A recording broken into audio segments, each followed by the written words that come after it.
আসসালামু আলাইকুম ভিউয়ার্স।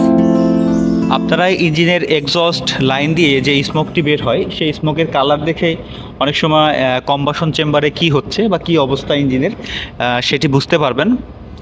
তো প্রথমত ইঞ্জিনের এক্সস্ট ধোঁয়ার কালার যদি অত্যাধিক কালো হয় তাহলে আপনাকে বুঝে নিতে হবে যে ইঞ্জিনের কম্বাশন চেম্বারে অতিরিক্ত পরিমাণে ফুয়েল আসতেছে, যেটি পুরোপুরি বার্ন হচ্ছে না এবং যার কারণে ইঞ্জিনের এক্সস্টে কালো ধোঁয়া দেখা দিচ্ছে। তো এক্ষেত্রে ইঞ্জিনের ফুয়েল সিস্টেমের কোনো একটি ইকুইপমেন্টের সমস্যা থাকতে পারে।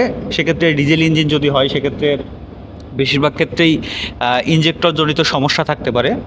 তো আপনারা যদি ইঞ্জিনের এক্সস্ট লাইনে কখনো এরকম কালো ধোঁয়া দেখতে পান, আপনারা স্ক্রিনে এখন যেমনটি দেখছেন এরকম কালো ধোঁয়া যদি দেখেন তাহলে অবশ্যই বুঝে নেবেন যে আপনার কম্বাশন চেম্বারে আপনার প্রয়োজনের তুলনায় অতিরিক্ত পরিমাণে জ্বালানি প্রবেশ করতেছে এবং যার জন্যে আপনার স্মোকের কালারটা এরকম আসতেছে।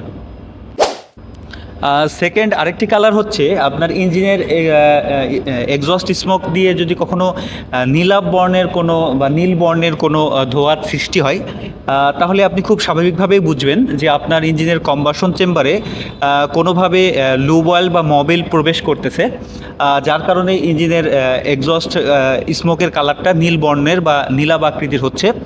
তো এরকম নীল রঙের বা নীলাভ কালার যদি এক্সস্ট সিস্টেম স্মোকের হয় তাহলে আপনি ধরে নেবেন যে আপনাদের কম্বাশন চেম্বারে কোনোভাবে মবিল বা লুব অয়েল লিক করে সেটা কম্বাশন চেম্বারে প্রবেশ করতেছে এবং যার ফলশ্রুতিতে স্মোকের কালারটি এরকম নীলাভ বর্ণ ধারণ করতেছে।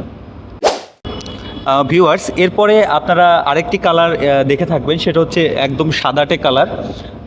আপনার ইঞ্জিনে যদি কোনো কারণে এরকম সাদাটে কালারের এক্সস্ট স্মোকের সৃষ্টি হয় তাহলে আপনি বুঝবেন যে আপনার ইঞ্জিন সিলিন্ডারে বা কম্বাশন চেম্বারে পানি প্রবেশ করতেছে, যার কারণে ইঞ্জিন স্মোকের কালারটা ঠিক এক্সস্ট স্মোকের কালারটা এরকম সাদাটে বর্ণ হচ্ছে।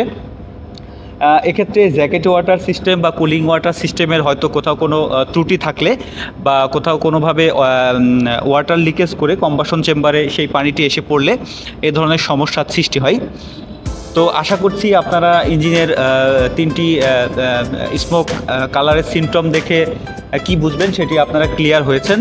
তো পরবর্তীতে আরও তথ্যবহুল ভিডিও নিয়ে আপনাদের সামনে হাজির হব সে প্রত্যাশায় আজকে এখানে শেষ করছি। আসসালামু আলাইকুম।